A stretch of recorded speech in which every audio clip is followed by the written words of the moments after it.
You are listening to the Bright Life Podcast, all about ways to stay inspired, chase your dreams, and find more gratitude in the highs and lows of the journey. I'm your host, Jessica Johnson. I'm a business owner, a part-time digital nomad, a self-growth junkie, a believer in other big-hearted women, and am all about sharing tips, tricks, lessons learned, and encouragement so we can all live our biggest, brightest lives. You ready?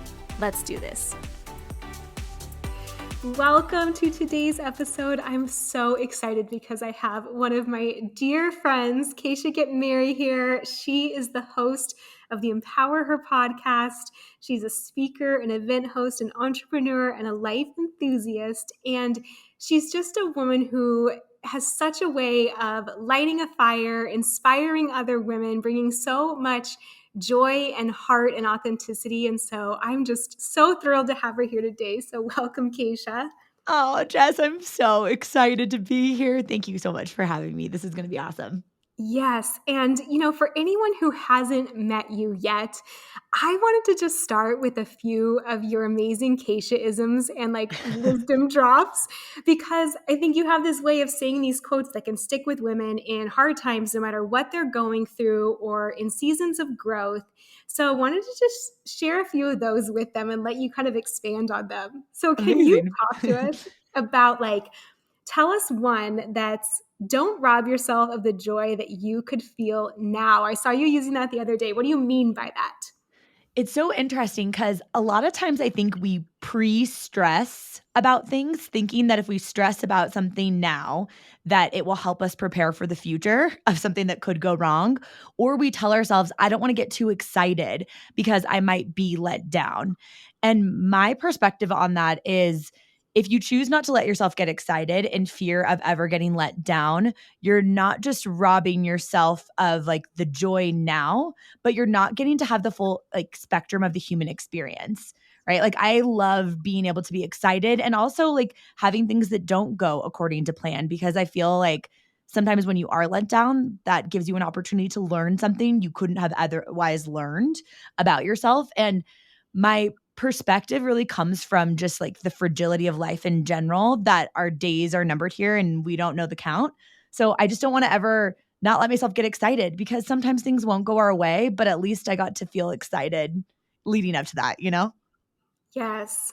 I love how you said that the other day, because I think sometimes I do play in that space where it'll be like, okay, I will mitigate this enthusiasm until I know that things will work out this or that way, almost as a preventative measure. But it's such Yeah. a good point that you're then missing out on a potential joy for that whole time that you're in a growth phase or a building phase or a wondering what if. And you can absolutely handle it when things don't go your way, but why take away that joy that you could potentially feel all along the way as you're growing? So good. Yeah. Yeah. Well, and I think that's what being human is too, right? You get to have that full spectrum, because so often people come to me and they're like, Kacia, I wish I could be as excited and happy as you all the time. And I'm like, oh, I'm not excited and happy all the time. I want that full juicy contrast. I want to show up at my one shot here, you know? Yes. Have you heard there's this amazing segment with Brene Brown and Oprah, where Brene Brown, who, for anyone who doesn't know Brene, she's this shame researcher and studies human emotions and things like that. And she's telling Oprah that the scariest human emotion is actually joy, because Mm. she once interviewed this man who had recently lost his wife. And he mentioned that he always stayed in this, mid-range of emotions where it didn't get too happy or too sad. But once his wife passed, he realized that he'd really made a big mistake, because he had never allowed himself to experience the fullness of joy when she was around, but that couldn't save him from the sadness that he felt with her Yes. gone. And so I think you're such an amazing example of that. And your Keishaism so on point for that, where it's almost like you can trust yourself to handle whatever comes, but can you also trust yourself that you'll be okay if you lean into the joy and fullness of the human experience now? Mhm. And also it's when you think about it, when will you feel safe to let yourself be happy, right? Because we also live in this like instant gratification, Amazon Prime culture where we want things really quickly, and we're socialized to believe that if we get things more quickly, it's more desirable. So we're like waiting for that dopamine hit, or we're waiting until we get there, wherever there is, to feel proud of ourselves and accomplished. But what I've noticed is I can give myself those dopamine hits by looking at my day on a daily basis and saying, what am I excited about for today? Like, what am I currently living out that a prior version of me would be like, dang, like, look at this life that you have. And I think we can all feel that, where it's like, to the woman listening into this, it's like, is there something in your relationship right now, or your family, or your business, or your career, or your health journey that if you think back just a year ago, that this is what you would have wished for, and now you're currently living it, but you're not letting yourself feel happy because you're waiting for some destination or for some check on a checklist. And I just don't want to live my life like that. Yes. Were you always like that, or was there a lesson or experience that taught you to be that way? I think I've had it innately in me where I'm very wired towards being optimistic, but then at the same time, it's kind of a coping mechanism. And I grew up, with someone who was struggling with addiction. And so I felt like I sometimes had to walk on eggshells. And what helped me was to recognize that the thing that I'm always in control of, like, I didn't have the words to articulate this then, but like I can always control my thoughts because that drives my perception of the world. And then I've always like looked for things to confirm that to be true. Like, I believe that the world is a happy place because when I go out into the world, I'm smiling at people. And then in turn, typically people smile back at you. And then all of a sudden you start to think like, oh, people are happier. But it started with that initial decision of, I want to be happy and excited today. And always looking for evidence to confirm those thoughts to be true, that like you can be excited about your life. And even if you're not where you want to be yet, you can choose to lean into the optimism of just, the fact that you're gifted today. And, the other side of it is just because I've actually lost, this, Jess, but I've lost two friends at age 30. And then my husband lost his dad in July of 2021. And so I think the fragility of life in itself is always on the forefront of my mind. Even though I am very like happy-go-lucky personality, I just recognize so much that I have this day that other people would wish for. Like, I have the problems that I'm navigating. There are other people that would love to have my problems. And I just don't want to take for granted the opportunity to be here now because I just don't know how much time I have. And I think it's not a way to go through life feeling fearful, but instead a way to go through life feeling really appreciative and kind of just in awe. Like, my husband Cena was saying, like, you just have this like childlike awe around you, because I'm constantly looking for things to just be like, yeah, like this is pretty cool. Not that I don't have bad days, I definitely do, but like I just want to go through life that way. Yeah. And even in the journey of reaching for something, or maybe things aren't going the way that you or a listener wants, you have this other great saying that like easy robs you of proud. And I Mm. think that even ties into what you were just saying about finding a way to embrace the journey. And even on the good days or bad days, knowing that like there's something at the end of it that you want to feel like you really enjoyed every single day to the fullest and gave yourself the ability to feel like the fulfillment and the pride along the way. But can you talk to that Keishism as well? Yeah, so I think, especially for women listening into this, if you're a big dreamer or you have a big vision of where you want to go, it's easy to get caught up in that distance between where you are now and where you want to go because it's so big. And if we choose a label like, oh, that's overwhelming, that's intimidating, or we start to do this downward spiral thing where we compare our, behind the scenes messy bun, no makeup, just got into a fight with our significant other to somebody else's carefully curated content on social media, we can feel like we're not making progress or that we aren't qualified. And what I've noticed is if I'm very intentional and conscious of labeling that space as something that serves me, then I can move through any resistance. So, for example, thinking about that space as a qualification period feels a lot better than thinking about it as intimidating or it's going to take a long time to get there, because then I can trust that along the way towards getting to where that big vision is for me, that I'm going to build up the coping mechanisms and the tools in my toolbox and the resources and the confidence and the community around me to support me. So when I get there, wherever there is, I can actually handle it. And I know that that journey, even the ups and downs, where it's not like I'm going through life like with rainbows and butterflies like coming out of my butt, and I'm not like, oh, aware that there are hard seasons, but it helps me just feel more prepared with a perspective of like, this resistance is serving you because it's qualifying you. And when it feels hard, that's why whenever you get there, wherever there is for you, you'll look back at the path that you took towards getting there and recognize that you earned it, that you qualified yourself, and that you can handle it because of all of the ups and downs along the way. And I don't think that you'll keep going if you don't default to finding those little opportunities to celebrate and give yourself those dopamine hits and those moments of joy along the way, because it can feel really hard chasing your big dreams and goals. But you're in control of deciding if you're going to stop and celebrate or if you're going to wait until you get there. And I think if you wait till you get there, you rob yourself of a lot. Mm-hmm. What would you say to that girl who has that dream and she's hearing you talk about this and there's something that's coming to mind in her heart that she wants to do, but she's been afraid to start?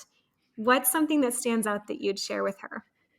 So I think sometimes when we're in that season of wanting to start something, we struggle with this idea of thinking that we need to know step 1, 2, 3, 4, 5, 6, 7, 8, 9, 10 in order to take action. But what I've always found is that action just gives you clarity and it helps you build confidence. So at the root of everything, especially for entrepreneurs or women that are thinking of jumping into entrepreneurship or writing a book or starting a blog or a podcast, whatever, it's like we have to recognize that our number one job is to build up confidence in ourselves. And I think about it like this kind of corny analogy where confidence is like a bucket. So every single time that you show up and keep a promise to yourself, it's like you're putting a deposit into your bucket. Plop, plop, plop, plop, plop, right?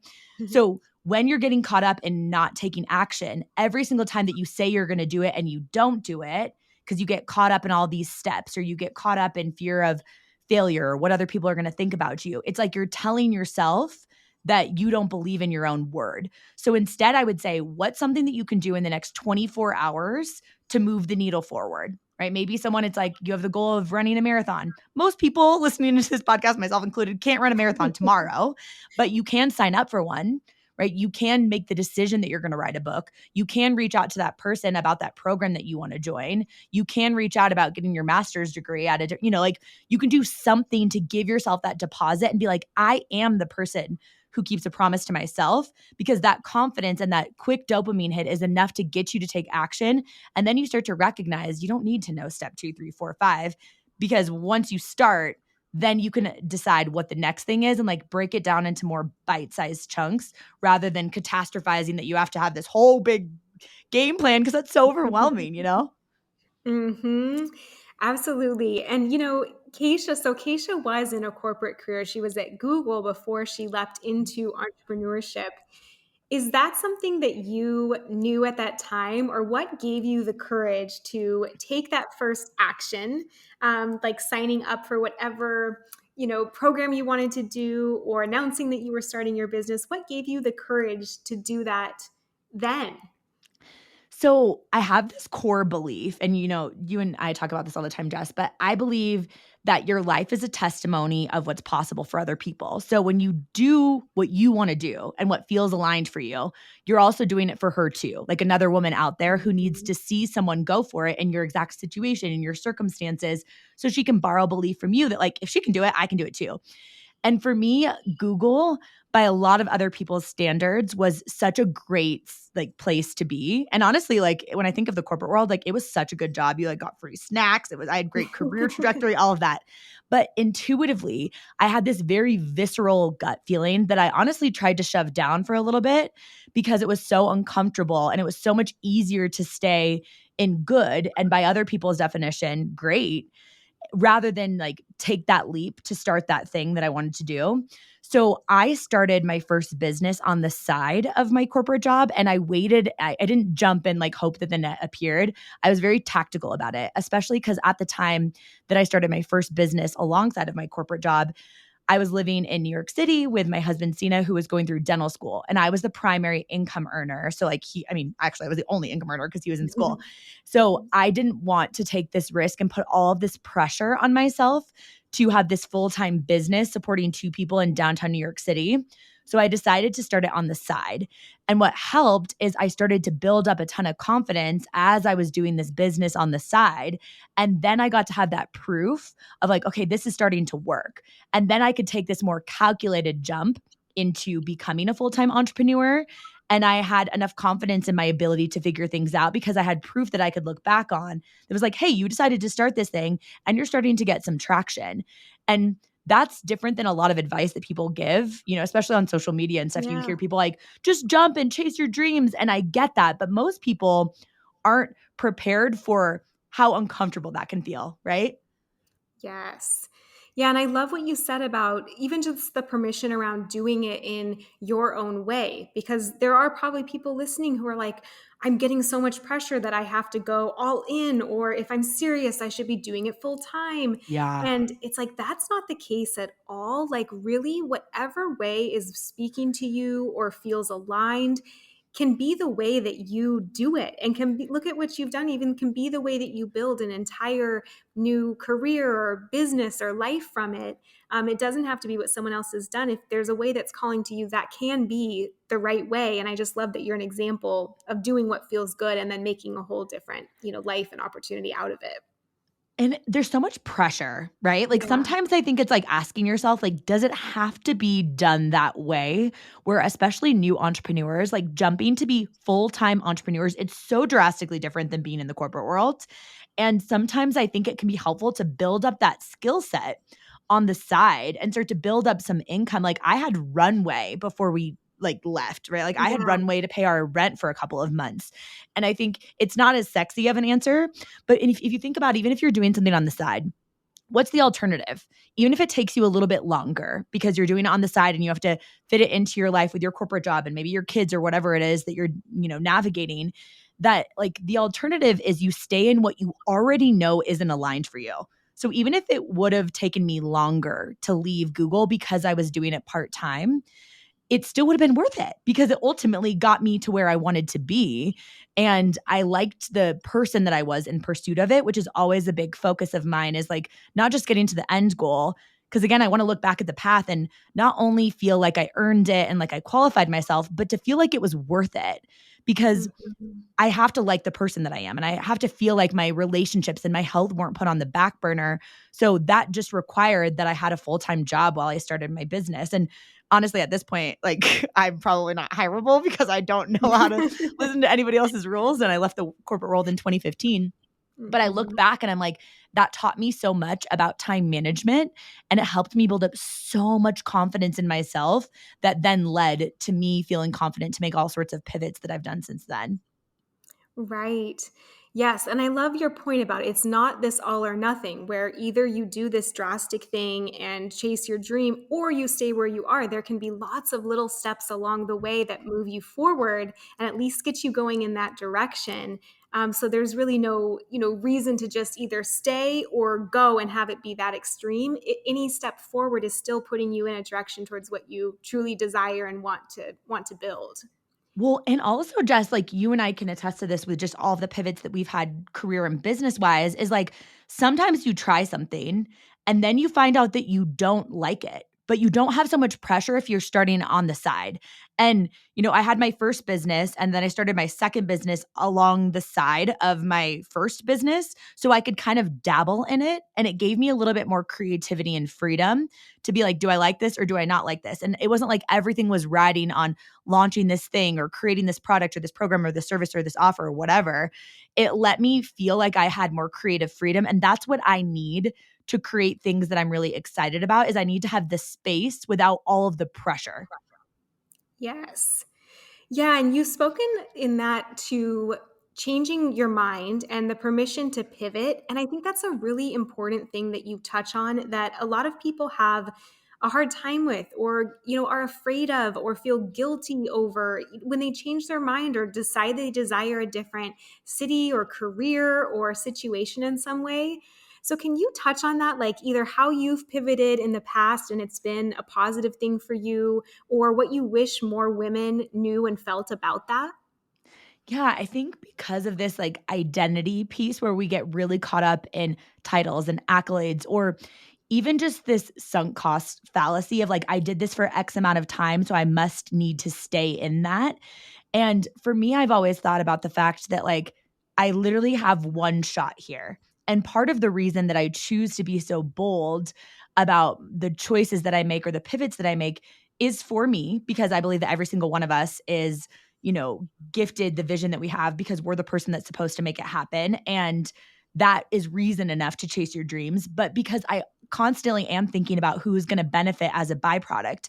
And I know that choosing to pivot or, I've closed programs that were making a lot of income because they didn't feel aligned for me. And I have left things that, by other people's standards, like my first business was in network marketing. And when I left, I was making a couple $100,000 a year. I was speaking on stages to like 10,000 people. I was, had this role essentially in this business that by a lot of other people's standards, it's like, oh my gosh, like that's so amazing.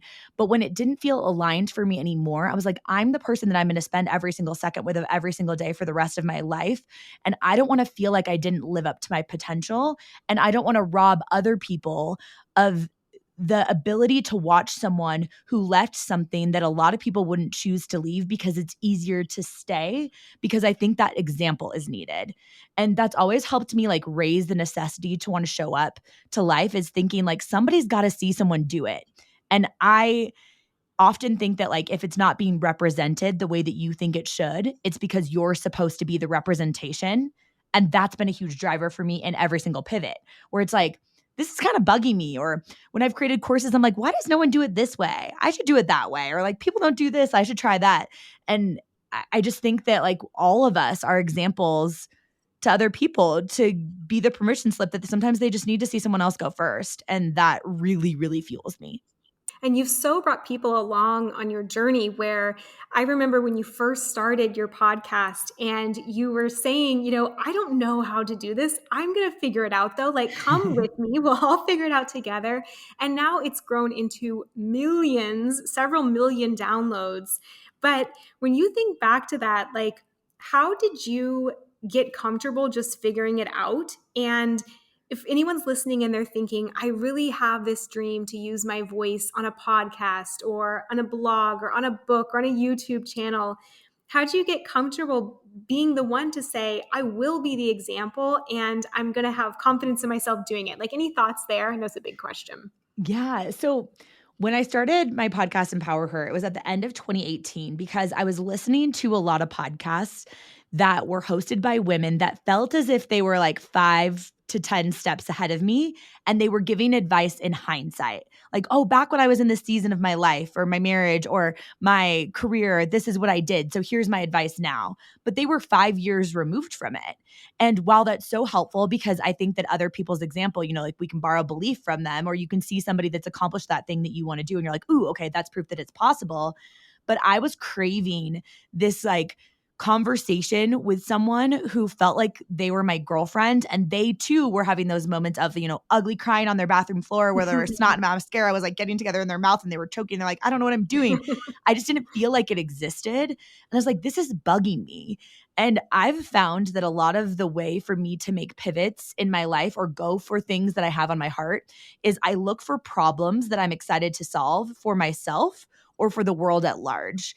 And I just felt like it was a problem that there wasn't enough transparency, especially with female hosted podcasts, because of all podcasts, only 20% are hosted by women. And I felt like that was a problem in itself. And that bugged me. And sometimes it's like, we just have to pay attention, not in a pessimistic way, but like, what kind of is bugging you right now? Or do you see something that you're like, I wish that that could be done differently? And that's always been a really big compass for me.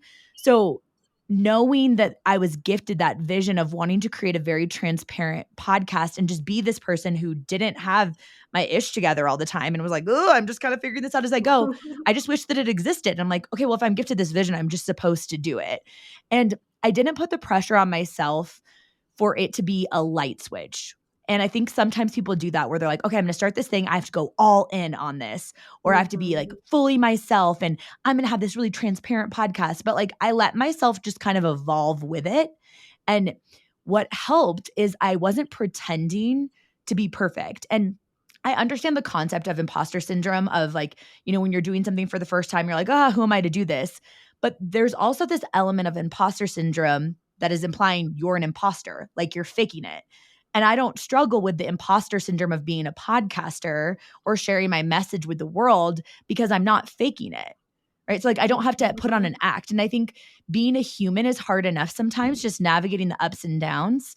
And so I don't want to put the pressure on myself to have to go through life pretending. So I think it's just been a beautiful permission slip that I've given to myself of like, just be you. Not everybody's going to get it. You're not going to be for everyone, but you can't water yourself down because it's just so uncomfortable and nobody likes lukewarm anyways, Yeah, right? absolutely. And like, even, this past year, you've brought people along. You hosted your first ever major event, Empower Her Live, where over 500 women gathered for, it was a weekend of speakers on personal growth and, sessions and fun events. So, what's one of the things that you learned from calling your shot and saying, I have this vision. I'm going to be the person that creates something like this and then pulls all these amazing people together? Like, what stands out to you from that journey? It's so interesting because I think it just holds you accountable when you're willing to call your shot before you have the answers. Because I had talked about wanting to host a large event for hundreds of women that listened into the podcast before hundreds of women even listened into the podcast. And so the vision was really clear to me of what I wanted from a really early stage. And I think to the woman listening into this, it's asking yourself, like, does anybody else know about your vision? Because it's really easy to give up if it's just you. And Yeah. that could be your closest friends, your community, if you are sharing on social media or any sort of platform, like calling your shot on it, because there are people that want to support you. People love to feel as if they're part of something. And I think that's been my secret sauce in business is I've really co-created with my audience and just had them feel as if they're part of all of the decisions where they know where the vision is and where we're headed. And people want to help you. People want to support you, but they need to know what it is that you're working on. And what I noticed so much about doing this event is there were so many times along the way that I was doing something for the first time. And it was so much work that went into it that I'm glad that I was so naive to it going in. Um, but regardless, it was like there were so many people that were like, oh, I have a connection for this to help you. Or, oh, I'm so excited about this. Like, this person wants to be a part of it, or they want to be a vendor sponsor, or whatever. That, like, if I wasn't willing to put it out there without knowing the answers, it wouldn't have been so fun and fulfilling because when you're navigating hard seasons or difficult moments in pursuit of a big vision, if other people know about it and you get to learn things, it feels like it's a teachable moment for your community while you're learning it for yourself. And that just created more like, I'm going to figure this out because it's not just about me figuring this out. It's about me sharing what I'm learning. It's about me showing people that like you can call your shot and amazing things can happen. Like, I mean, Jess, you were there volunteering and it's like, some of the Mhm. women that like were part of this event, and even like my favorite entrepreneur, Jamie Kern-Lima, who started It Cosmetics, flew in to surprise everyone doing a keynote like speech there. And I had no idea that that was coming, but because I was so passionate and sharing about the event, her team was following me on social media and they reached out to me, which is like, what in the world? Yeah. Like, like, but I just Mhm. believe that everybody has people in their corner that want to help you, but they just don't know what you're working on if you don't tell them. Oh, I just love that. You've been such a really good example of that too, even tying it from your podcast to your events and saying, I am going to be the one who raises my hand and pitches that person or believes I can go and talk to this person who maybe some would perceive are just in a different place in entrepreneurship or maybe even speak to that. Like when you see someone like Jamie Kern-Lima, who has, sold her company for $1 billion and she speaks around the world and there's others like her. How do you, and for anyone who's listening, how do you get into the headspace of like, yes, I do belong in this room. I do belong Yeah. having this conversation. I am going to reach out and be worthy, and qualify myself in all those ways. I think two parts. One is I believe that everybody has a day one and everybody starts, small before they get bigger in their career, whatever it is that they're working on. And I think that number two on that, so like I don't really put people on pedestals because I myself don't want to be put on a pedestal. And I actually do this in my personal life too.